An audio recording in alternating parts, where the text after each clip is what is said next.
Okay, so this is the dash control module as installed in my 62 Falcon. I'll show you the startup.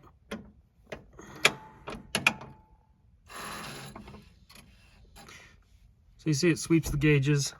There's a stepper motor on each of those needles. And then we have here OLED displays. There's a rotary encoder, rotary switch that you can use to switch through these. So you can see there's a trip odometer, a speedometer. Mine is using an input from a GPS, but it also can take a CAN bus signal or a pulsed input from like a Hall sensor. RPM, also CAN bus, possibly can read input from like the negative side of a coil on like a carbureted vehicle. This is just some CAN bus data that I've got coming over. Ignition timing, air fuel ratio, the fuel pressure, flex fuel percentage, injection duty cycle. This is just kind of the splash image that comes up on startup. Then I can get into the settings and change things. So if I want to see something different on display number 2, then I press on that and I can push through there.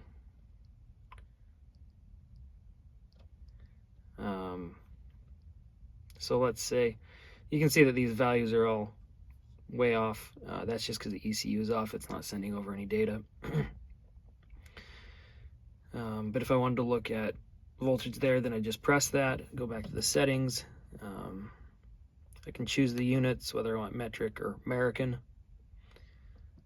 So I'll leave it on American. I guess I go back into settings and I'll show you, because this GPS receives time, I can accept time as an input. So you have to set it first, right? So I set the time. We just have to give an offset from like the Greenwich Mean Time or whatever. Those are the only options I have right now. Eventually I'll have it so you actually set up all of your sensors and your gauges through this menu. Right now it's hard-coded through Arduino and I don't want to have that long term. Yeah, so there's a lot of things that you can look at through here. Of course, fuel level, engine temperature and oil temperature, fuel pressure. So anyway, that's the dash control unit, at least from this angle. Okay, this is booting up with the ECU also booting up. There's the splash screen.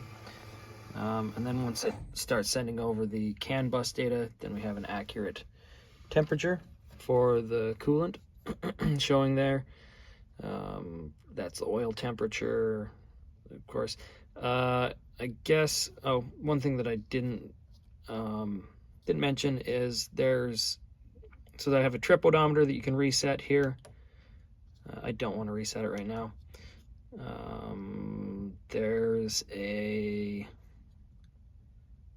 I can make an overall odometer, but also this mechanical odometer right here, I don't have it working yet. The current revision of the circuit board doesn't have enough power to power the motor that I'm controlling, but this will actually turn the mechanical odometer with a little stepper motor. So the end user could put this on any kind of dashboard. They would probably have to do some 3D printing of their own to mount the gauges and mount the motors, you know, that sort of thing. But it should be pretty flexible when it's all finished. I think what I'll do is I'll take this dash out, take it apart, and show you what the guts are. Okay, so the dashboard comes out, or the instrument cluster comes out pretty easy. Flip it over and show you the back side. This is where I have the board actually, or the gauge control module actually mounted. So what we have here, there's 4 motor drivers, so it'd actually only be able to control 4 actual needles.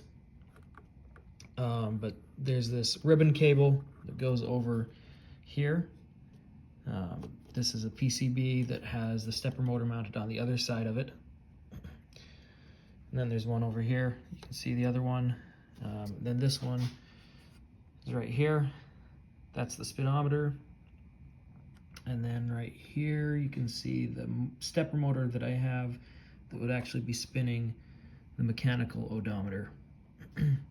Right here, GPS module, and I have screw terminals for hooking up inputs and outputs to the dashboard, and a connector for easy removal.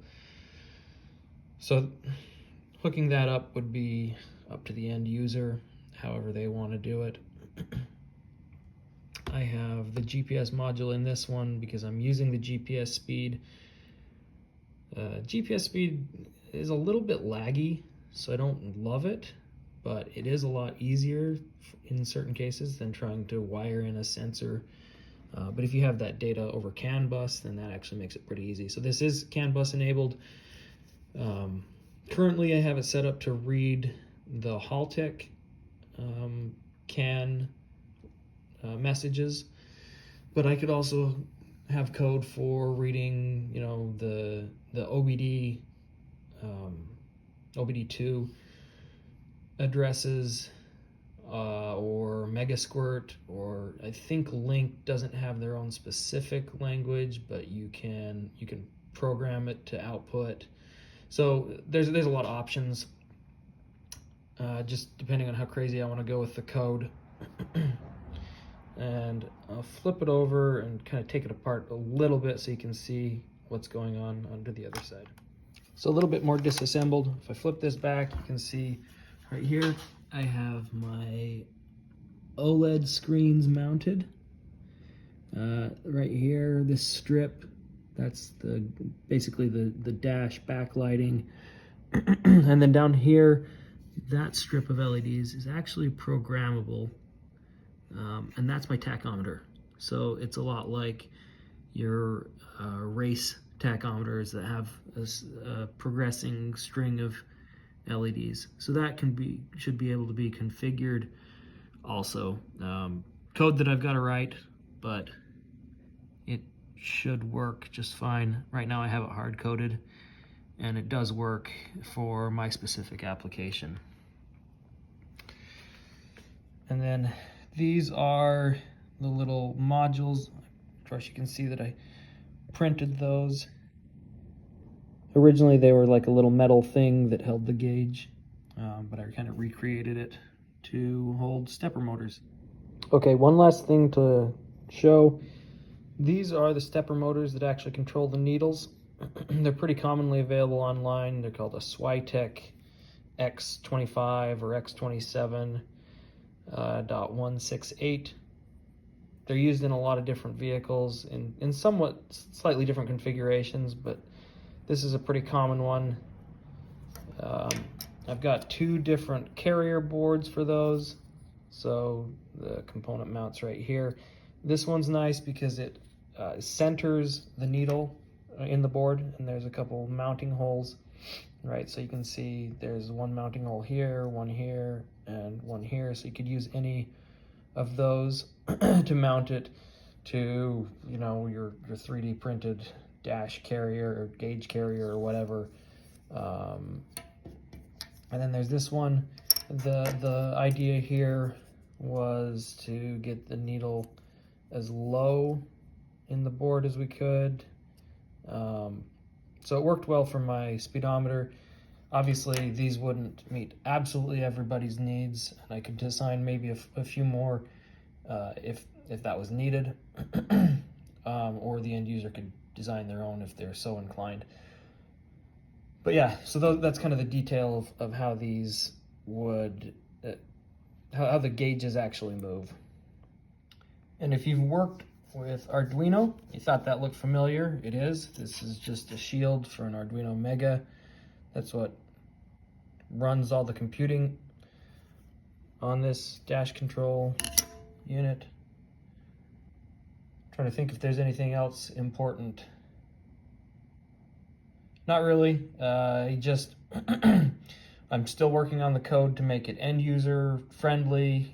I have it functional, of course, but if this is going to be configurable for a wide range of people and applications, then it needs to be fairly user-friendly, and I have some work to do on that. I've got a new revision coming in with, like I said, a stronger motor driver for the mechanical odometer, and also a stronger voltage regulator that can better support the amperage draw from the LED tachometer. So yeah, new hardware is coming that I've got to test out. New software or new firmware for this device needs to be written, or I guess just updated version of it. And yeah, that's about it.